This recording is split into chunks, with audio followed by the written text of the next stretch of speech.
Okay, hello there YouTube, it's Rob here again, and before we begin, let me ask you a question. Who polices the police? Well, that would be the police, obviously. So to backtrack, what do the police do? Well, the police. And that's what we're talking about today. Fun with the English language. Sentences that can be fully made up with just one word, or at least sentences that have the same word repeated a lot of times. Such as the police. And the fun thing about the police sentence is that it can go on forever. As long as you have one set of police policing another set of police, that can continue forever.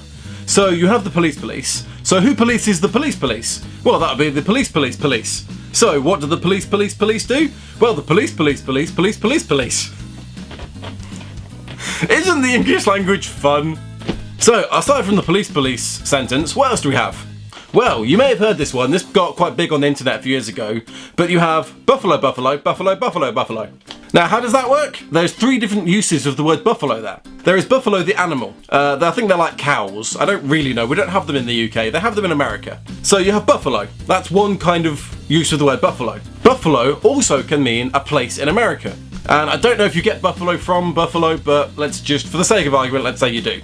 So, you have buffalo. That's buffalo from buffalo.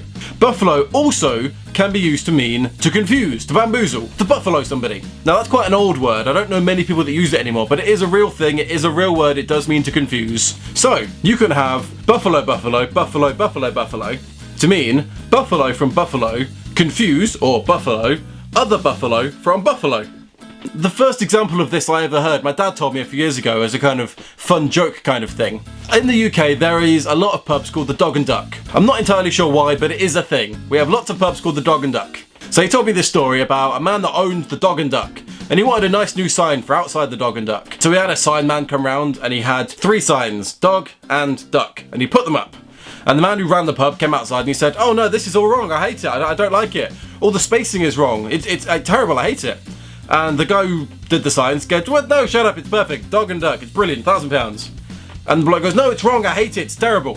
And the sign man says, "Oh, fine, what's the problem?" And there's a man who runs the pub, who pointed at the sign, and he says, "Well, there's too much space between dog and duck. There's too much space between dog and duck." Okay, the final example that I absolutely love, that's why I've left it for last, has 11 uses of the word had. There's a teacher in a school and she is teaching her children about the word had. And she's trying to teach the children the difference between had and had. And she gives them a sentence and she says, right, either use the word had or had in that sentence and see which one works best. So there's two children, Billy and Jimmy.